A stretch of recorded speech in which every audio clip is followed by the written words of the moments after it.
And we will see you back here for News Channel 8 at 6.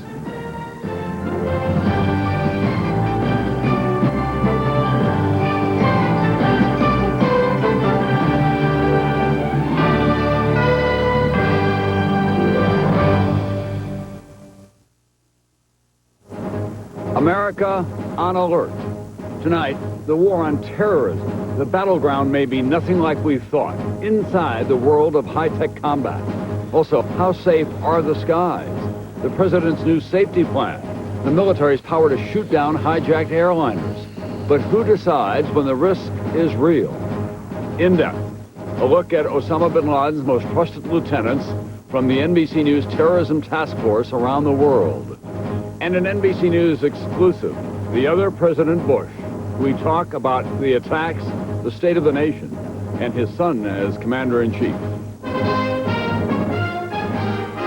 From NBC News World Headquarters in New York, this is NBC Nightly News with Tom Brokaw. Good evening.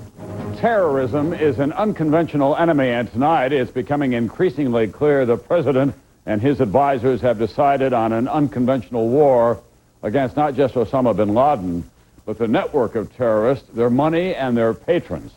The talk out of the White House, the Pentagon, and the State Department now is as much about bank accounts and communications as it is about missiles and special forces. We begin tonight with NBC Chief Foreign Affairs Correspondent Andrea Mitchell and the battle plans that are taking shape. Andrea? Tom, today the administration tried to prepare its allies and the American people for a very different kind of war. A war in which the soldiers may be bankers, computer experts, and spies as much as uniformed troops.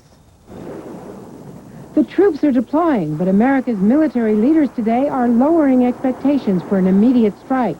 This will be a multifaceted, multidimensional campaign. It will be, the military is one part of an overall campaign against terrorism worldwide. A big change from the president's call to arms only a week ago. I have a message for our military. Be ready. The new fronts, intelligence gathering, law enforcement, and economic sanctions. It's a war in a metaphoric sense. Many fronts, some conventional, some unconventional, some visible, some invisible, and I don't think we're ever going to have a final victory day. Diplomatic sources say among the allies, only the British are being asked to send forces. Most countries are being asked for intelligence. For Colin Powell, non-stop meetings today. Jordan's King Abdullah, whose intelligence service warned America about bin Laden's Millennium bomb plots. The Foreign Minister of Australia, another listening post. And the Prime Minister of Turkey, whose country helps the U.S. intercept electronic communications throughout the Middle East. Another key ally, Egypt, is providing information on Egyptian terrorists connected to bin Laden. But its foreign minister warns military action must be well prepared. If the operation fails, I think the support that they would expect to get would be much less than they would hope for. And at the United Nations today, a big step toward choking off bin Laden's money supply. The U.S. proposes a resolution forcing all countries to freeze the assets of anyone involved in terrorism. We certainly have been very encouraged by the initial reactions that we've received from the members. Colin Powell did reject one offer of help today from Jesse Jackson. Jackson suggested that he might intervene with the Taliban, but Powell said that the U.S. is not negotiating with them and that Jackson's help is not needed. Tom? Thanks very much, NBC's Chief Foreign Affairs Correspondent Andrea Mitchell tonight. Now the president's trip to Chicago today, part of a major effort to get Americans back on commercial airliners. NBC's Campbell Brown joins me now from the White House. Campbell? Tom, the president today tries to reassure Americans it is safe to fly, saying, quote, "We will not surrender our freedom to travel, but that security will be dramatically increased." At a rally with airline workers at Chicago's O'Hare, the president says he's calling on governors to immediately activate the National Guard to be present at airports. Beyond more sky marshals on flights, Bush wants a new federal agency to oversee airport security, though private employees would still screen passengers and baggage. He also wants $500 million in grants to improve security in the air, including cameras to monitor passengers and eventually new technology to fly planes by remote control. We're making a strong statement that together, the government and the private sector will make flying a way of life again in America. Now, some in Congress do think the president's plan falls short in one key area, airport screening. They want passenger screening and baggage screening to be conducted by federal agents who are directly employed by the federal government. Tom? NBC's Campbell Brown at the White House tonight. Thanks very much. The president's plan also includes a very drastic last resort, allowing the Air Force to shoot down passenger planes that threaten U.S. cities. But the military is taking pains tonight to ease the fears of jittery flyers. NBC's Pentagon correspondent Jim Miklaszewski has more on this dramatic action. National Guard pilots take off today from Atlantic City to fly combat patrols over the East Coast under new rules that allow them to shoot down any commercial plane that poses a threat to U.S. cities. We'll do what's necessary to defend the country, and that does include shooting down aircraft. Not only that, but 2 Air Force generals now have authority to order a shoot-down without direct orders from the president. The very thought is incredible to the Defense Secretary. Fighter aircraft in the air prepared to shoot at an American airliner is just almost beyond belief. After 3 hijacked planes crashed into the World Trade Center and the Pentagon, President Bush gave the okay to shoot down a 4th plane. But passengers overpowered the hijackers and it went down in rural Pennsylvania. But if the president can't be reached in time, the Air Force can now call the shots. Pentagon officials insist, however, there are plenty of safeguards to prevent any tragic mistakes. Pilots must first make several attempts to contact the suspect plane. Failing that, the fighters could maneuver their jets to try to force it to land or change course. The pilots would open fire only as a last resort. The last thing in the world that one of them wants to do is engage a commercial aircraft. And so don't get the impression that anyone is flying around at that has a loose trigger finger. That's not the case. Tonight, more than 100 Air Force pilots are in the air or on alert nationwide, prepared to do what was unthinkable only 2 weeks ago. Jim Miklaszewski, NBC News, the Pentagon. And no one is watching all of this more closely than the 41st President of the United States, the father of the 43rd president. Former President George Bush has stayed out of public view until today. He flew from Boston to Texas to make a statement about airline safety. And before he left, I asked if he had a role in decision-making at the White House these days. It's hard for people to understand this. I'm not hovering over the shoulders with advice. I don't have the information to give sound advice anymore. I don't have access to the intelligence that Secretary Powell does, or Vice President Cheney, or Secretary Rumsfeld, or Condi Rice, or the President had. And I learned long ago, you ought not to be giving a lot of opinions unless you know what the hell you're talking about. Is this going to be tougher than Desert Storm? It's different. In Desert Storm, we knew who the enemy was, and we knew where the enemy was. And we had a mission. And the mission was kick the enemy out of Kuwait. This isn't for just one battle or one cruise missile. This can be an ongoing problem here, and the enemy is much more elusive, equally as formidable in the sense of being, I would use the word evil. Invariably, there's always second guessing at a time like this. Some people are saying, well, we should have taken Saddam Hussein out back during Desert Storm. At the time, we stopped the war, won the war because our mission was complete. I didn't hear any of these voices. Now, because Saddam Hussein has been there for a while, they're saying, hey, you should have done something different. I don't think so. Where I was wrong is I thought he would be done in by his own people. And I based that opinion on the opinion of every single coalition leader, every single Arab leader in the Gulf, and because I didn't want mission creep. Going to have to play by down and dirty rules from now on? You're going to, well, we got to be careful, I think. Again, I'm a little reluctant to go into this because the president has to wrestle with these problems, but I think you got to be respectful of the rights of privacy of Americans, that we better find a way to tap into some of this internet stuff, and we better find a way to protect the sources and methods of intelligence. And some suppression of some civil liberties at home? Again, Tom, I'm not privy to what the administration's trying to do. I have not asked the president about that. And so there may be some compromises. But ask the people and ask the firefighters in New York, ask the police officers here in Logan, whether you give a little to get a lot. And I expect they'd say, well, what is it? But yeah, it put me down as wanting to cooperate.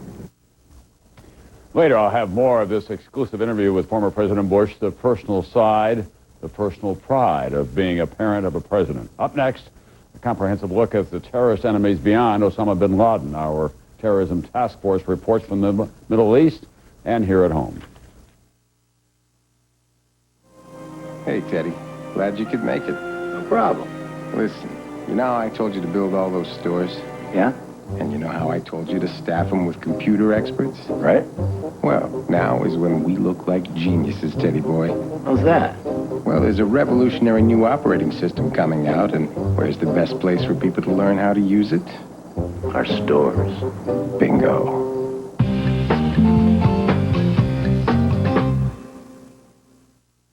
Your eyes need nutrition as well as the rest of your body. So Centrum and Centrum Silver added lutein to help maintain your precious sight. Now your eyes, your toes, and everything in between are covered by Centrum and Centrum Silver. More complete from A to Zinc. Sunday, my folks come by, a special time, so that's why I'm baking up these crescents. They're the heart of the meal. My heart to yours. Glade Plug-in's Extra Outlet has the extra outlet built right in. So you can make any room in your home Glade fresh without blocking your outlet. Plug-in's Extra Outlet, fresh from Glade. Plug it in, plug it in. In the old days, athlete's foot meant using Lotrimin AF or Tenactin for 4 whole weeks. Who does that? Today, Lamisil AT kills the fungus with just 1 week's use. And keeps you athlete's foot free for 3 months. Lamisil AT, the best way to cure athlete's foot. Mom, how many Tums did you take right in front of the wedding planner? You snuck one, too. It was a Pepsid Complete. Is that the same as Pepsid AC? No, there's nothing else like Pepsid Complete. It works fast like Tums, but it lasts for hours like Pepsid AC. So your heartburn goes away and then stays away. Chewable? Calcium? I gotta try this. Decision? Tony, fabulous. Pepsid Complete. Just one, and heartburn's done. Have you tried the anchovy cookies? Oh, yeah. And the jalapeno dip? NBC News in depth tonight. The terror network, as this country gets ready to fight an unconventional war. We're taking a comprehensive look tonight at who the enemy really is. NBC's terrorism task force has correspondents deployed in key places around the world at this hour. Tonight we have Kevin Tibbles in Cairo, Jim Masada in Iran's capital, Tehran, our Justice Department correspondent Pete Williams in Washington, and national correspondent Jim Avila here in New York. We're going to begin in Cairo tonight and a look at the man some investigators are calling the real brains behind Osama bin Laden's terror network. Here's Kevin Tibbles. Kevin? Tom, his name is Ayman al-Zawahiri, and the United States is offering $5 million for his arrest. He has become the second most wanted man in the world, the tactical mastermind behind bin Laden's terror attacks. So how did this 50-year-old Egyptian pediatrician become a terrorist? Like bin Laden, he came from an upper-class family, but by the age of 15, Ayman al-Zawahiri was politically active. He had already been arrested for being a member of an outlawed Muslim group. Described as devoutly religious, many in his Cairo neighborhood remember the young doctor as making free house calls. In the 1980s, he served a 3-year prison sentence for his role in the assassination of President Anwar Sadat, a master of disguise who has had plastic surgery and uses many aliases.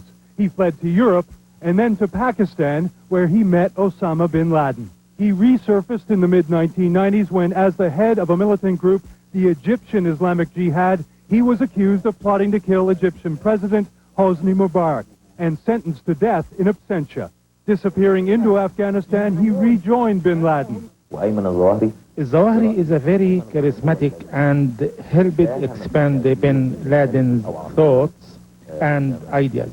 Al-Zawahiri has been indicted by a U.S. grand jury for his role in the ambush of U.S. Rangers in Somalia in 1993, as well as coordinating the attacks on the U.S. embassies in Kenya and Tanzania in 1998. Now, intelligence analysts think al-Zawahiri has taken over many of the financial and daily operations of the bin Laden network. All planning for operations is done by committee, but the final decision shared equally by bin Laden and Zawahri. Not just bin Laden's right-hand man anymore, but his full partner. Al-Zawahiri is so bold, he even traveled to the United States in the early 1990s fundraising for Afghan orphans. But U.S. officials say that money was really used to stage the bombing attacks on U.S. embassies in Africa. Tom? Thanks very much. NBC's Kevin Tibbles tonight in Cairo. Now NBC's Pete Williams joins me with more on the man who authorities say was the ringleader of the hijackers, 33-year-old Mohammed Atta. Pete? Tom, FBI agents believe he was at the controls of the first plane that struck the World Trade Center. Now they're investigating what turned a quiet Egyptian student into a mass murderer. Born in Cairo into a well-to-do family, his father, a lawyer, insists Atta was innocent, peace-loving, despising terrorists. My son hates bin Laden because bin Laden bombed the Egyptian embassy in Islamabad. Mohammed Atta doesn't fit the old stereotype of the down-and-out, wild-eyed zealot. College-educated, studying architecture at Cairo University. In 1992, he moved to Germany to learn urban planning in Hamburg. His interest, preserving the Islamic quarters of old cities. His professors remember him as bright and very serious. The special thing was, and that was the different to other students, to other foreign students, that he was very religious. It was in Hamburg, say those who knew him, that he became increasingly radical, condemning the Egyptian government as too secular and pro-Western, and expressing anger over the deployment of U.S. forces during the Gulf War. Atta's teachers and fellow students say he felt something had to be done, though they still have trouble believing what finally happened. I am personally, as well as most of the colleagues, are shocked, depressed. Investigators believe Atta shared a Hamburg apartment with others who developed an interest in terrorism and began to plot the deadly attacks on the U.S. Arriving here last June, he moved quickly to Florida, devoting himself to pilot training with another hijacker. A British woman who sat near him in class says he seemed intense and joyless. I'm just watching him. He seemed to be everything sort of mechanical, not with any anticipation of what was to come or pleasure behind it. Robotic is really the word to use here. Robotic. Investigators now believe Atta's hatred of America was so deep, he actually began planning the terrorist attacks at least 2 years ago. Tom? NBC's Pete Williams tonight. Since the hostage crisis 20 years ago, Iran has preached hatred for the United States, but now it appears there could be a sliver of common ground. And joining me tonight from the capital city of Tehran is NBC's Jim Masada. Jim, what about Iran and the Taliban? Relations are terrible, Tom. No one hates the Taliban more than the Iranians. They see the Taliban as barbarians, wanting to pull Islam back to the Middle Ages. They are a constant military threat on Iran's eastern border, one which, by the way, could see the influx of about 500,000 more Afghan refugees into Iran to add to the 2 million already here. So why doesn't Iran make a bold move, one like Saudi Arabia did just the other day, and pledge cooperation with a U.S.-led coalition? Because, experts tell NBC News, it just cannot. Iran's religious leadership is split between moderate reformers like President Khatami, who want Iran to become a regional or a world player, and conservative clerics led by Supreme Leader Ayatollah Khamenei, who cannot be seen to be too close to their old archenemy, America. The bottom line, Tom, is that Iran is likely to remain neutral in this growing conflict, one which tonight is leaving a lot of ordinary Iranians feeling on the sidelines, a bit helpless, and very worried about what will happen next door. Tom? Thanks very much, NBC's Jim Masada tonight. And when we come back, more from our terrorism task force, the fourth report, the faces of the suspects. I've had the same lawnmower for 20 years. And the same car for 14 years. And the fridge. Oh, the fridge. Bought it cheap in '62. Nothing lasts forever. Still looks great. We need a new one. At your local brand source store, great value, selection, and service allow you to focus on the more important things in life. Now, about the car. It's a classic. Like my husband. Brand Source. We're your neighborhood expert. What's as gentle as Senecot Natural Vegetable Laxatives? With 100% natural Senna, Senecot tablets offer overnight relief from occasional constipation gently. Senecot works gently, works overnight. At Pfizer, we discover and develop medicines. We wish we could make a medicine that would take away the heartache. Until we can, we will continue to do everything we can to help. We have donated more than $10 million to help our fellow New Yorkers and others affected by this tragedy. We urge you to help however you can.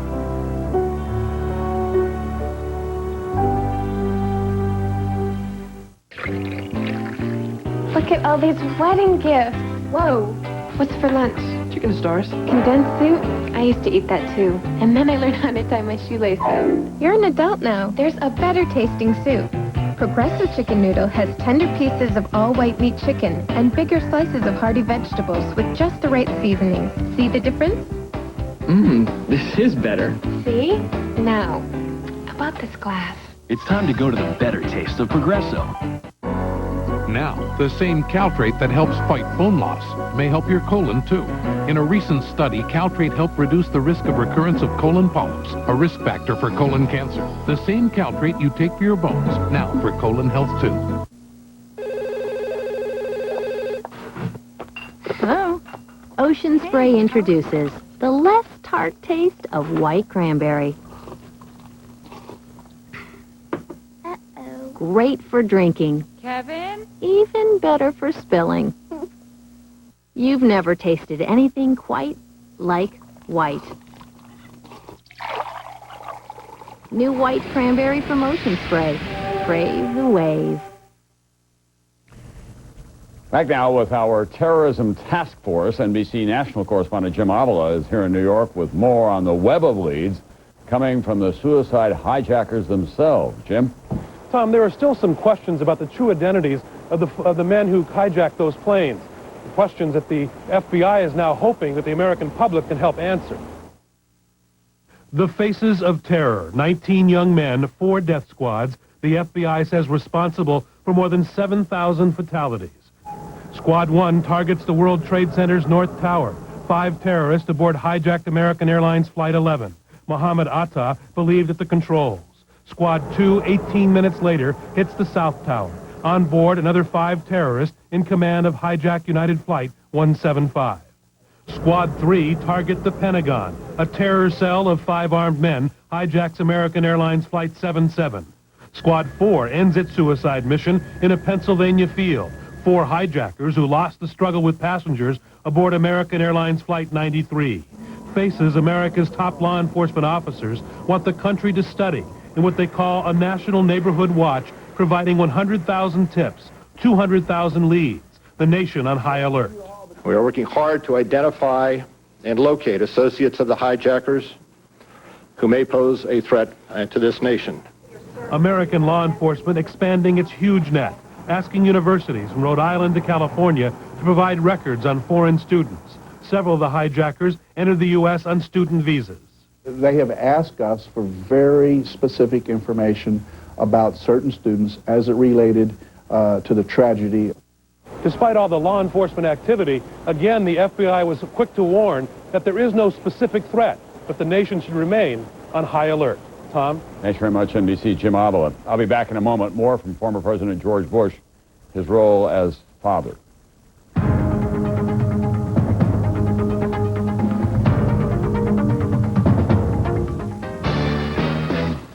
The Heartburn Hotel.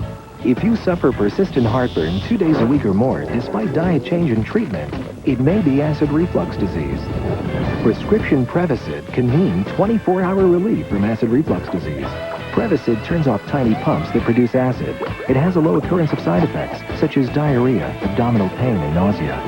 Ask your doctor if Prevacid is right for you. So leave your heartburn behind! In the old days, athlete's foot meant using Lotramin AF or Tenactin for 4 whole weeks. Who does that? Today, Lamisil AT kills the fungus with just 1 week's use. And keeps you athlete's foot free for 3 months. Lamisil AT, the best way to cure athlete's foot. Sunday, my folks come by, special time, so that's why I'm baking up these crescents. They're the heart of the meal. My heart to yours. Mom, now that I'm getting older, I bet you wish you could still be with me wherever I go. Because when I'm with friends, you know, stuff comes up, like smoking. But don't worry, because we talked about that. Reasons I shouldn't smoke, the ways to say no, no thanks I don't smoke or get lost. So, when someone says, you want a cigarette, even if you're not there, your words are.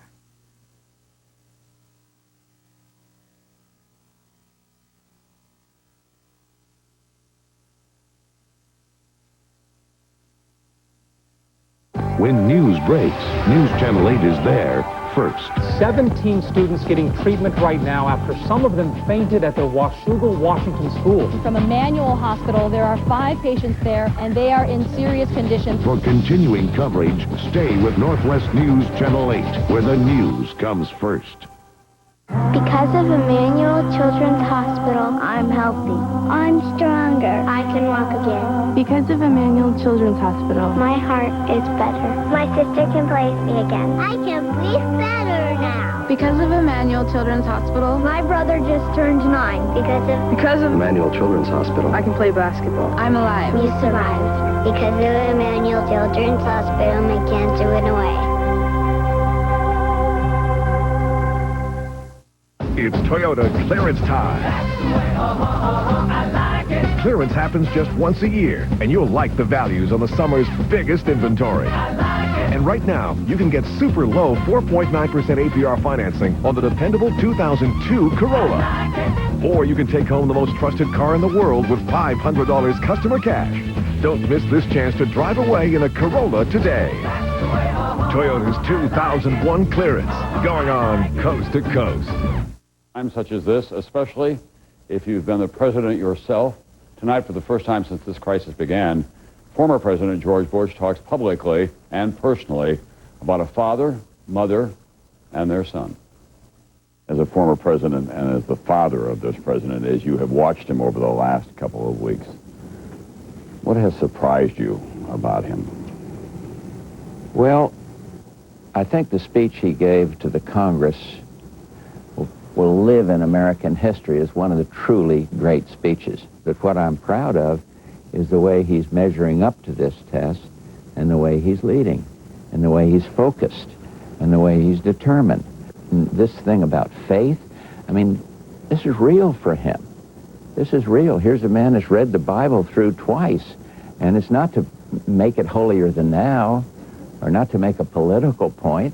It's something that is in his heart. When you're on the phone to him, is it sometimes difficult to even continue the conversation because of the emotions that are involved? Yeah. Yeah. And how is Mrs. Bush doing? Hadn't changed a bit, unfortunately. Still balls him out.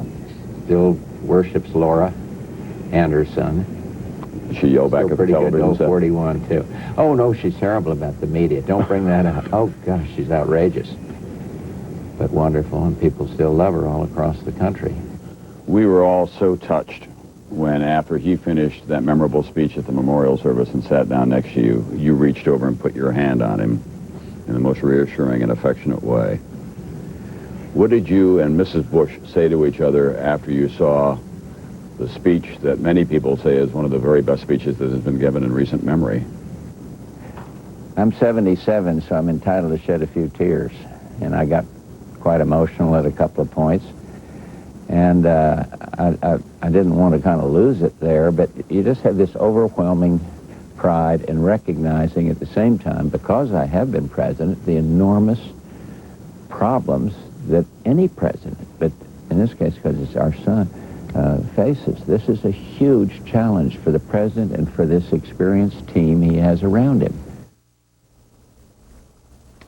My entire interview with former President Bush will be shown tonight at 11 on MSNBC on cable and again tomorrow morning on Today. I'll see you tomorrow morning on Today. That's Nightly News for this Thursday, and I'll see you again tomorrow night right here. Over.